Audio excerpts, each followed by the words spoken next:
Ce beau vison m'a été confié pour être transformé en couverture. Il doit dater des années 2000, avec sa coupe longue et droite, ses manches amples, bien épaulées, et son col droit qui s'évase légèrement. Il provient de la maison Jean Cadeau, fourreur à Saint-Étienne, qui a fermé ses portes en 2013. Les peaux sont de chez Saga, la meilleure origine européenne, encore souple et dense. Je vais détacher point par point la doublure, qui est à elle seule une œuvre d'art, pour mettre au jour les couches successives de toile et de renfort qui structurent le vêtement. Je vous présente ici sur le mannequin ce que vous devriez trouver à l'intérieur d'un manteau de bonne facture. Cousu directement au contact des peaux, la percaline, cette toile brune, légère et résistante, prévue pour éviter l'étirement des peaux, maintenir la forme et renforcer le vêtement. Par-dessus, la ouatine de laine noire qui apporte chaleur et gonflant. Pour rigidifier, là où c'est nécessaire, le fourreur a prévu les épaulettes, des bandes de feutre et de tricotine à l'intérieur des parmentures, du col et des poches. Chaque toile de renfort est posée séparément. Le démontage du manteau est donc long et minutieux.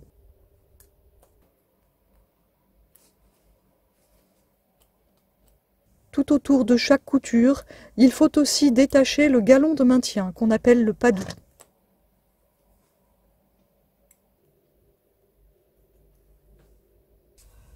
Voilà l'ensemble des pièces obtenues après 5 bonnes heures de démantèlement. Le corps du manteau, les revers des manches et du col, les 2 manches,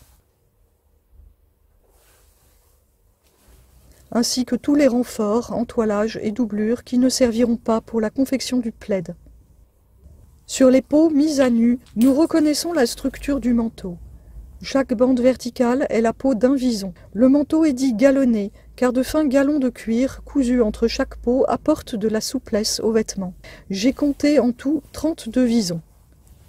Le travail d'allonge est un autre défi technique. Un vison mesure dans les 70 cm.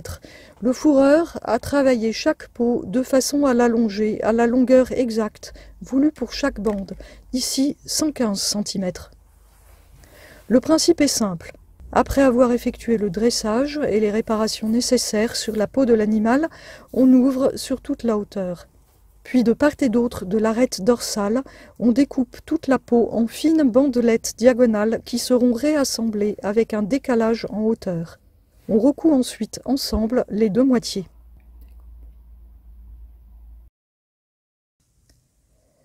Voici venu le moment de choisir la découpe pour le motif du plaid.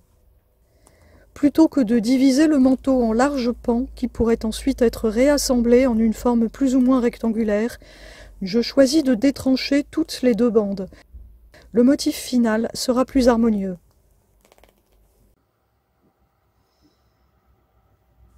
Je complète en bandes homogènes les morceaux des manches qui sont plus courts.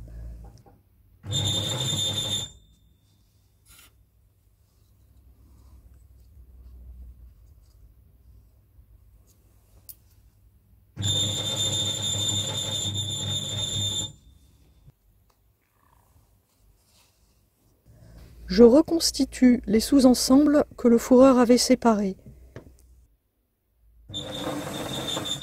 Puis vient le long travail de couture des nouvelles bandes obtenues selon le nouveau schéma d'assemblage qui me donnera le jeté de canapé.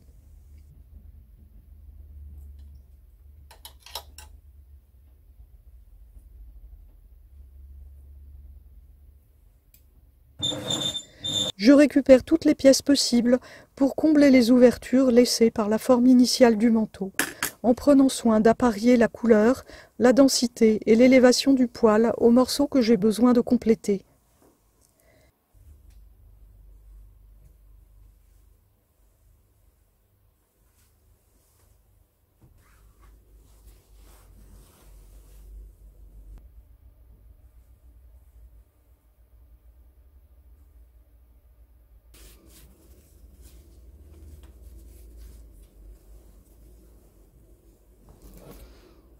En cours de travail, je vérifie que ma forme se rapproche toujours plus de celle d'un rectangle.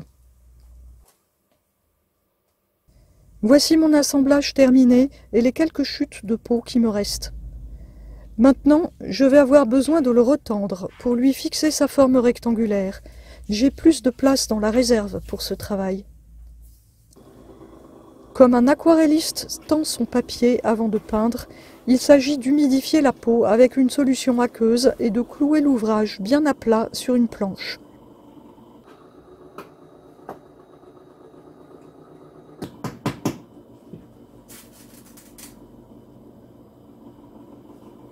Après un séchage lent et respectueux des peaux, la forme définitive du plaid est fixée.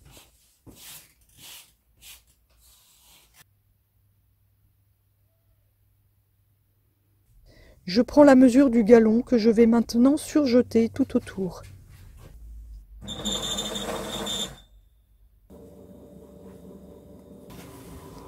À présent, je mets en place le molleton qui sera posé à l'intérieur du plaid.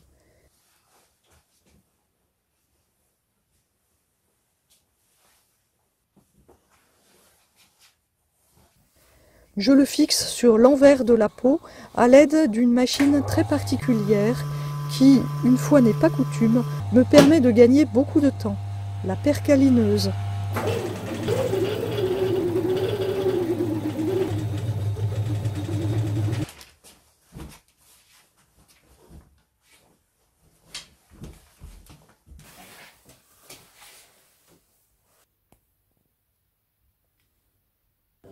Pour finir, le galon est cousu à plat sur la ouatine, couverture tendue. Il est temps de prendre la mesure exacte pour préparer la doublure à la bonne dimension.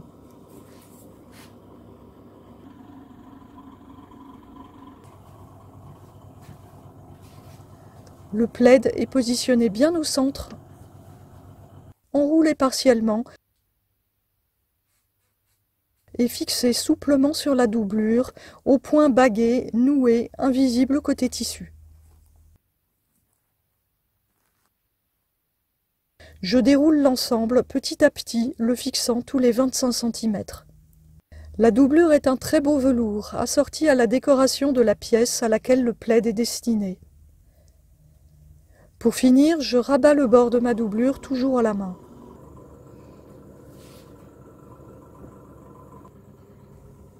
Pour apporter de la robustesse à ce plaid, qui pèse plus de 3 kg et mesure près de 2 mètres, je décide de renforcer tout le tour par une couture machine dans la nervure qui lui donnera plus de gonflant et permettra une vraie utilisation au quotidien. Le tombé est souple, fluide, le plaid est bien équilibré.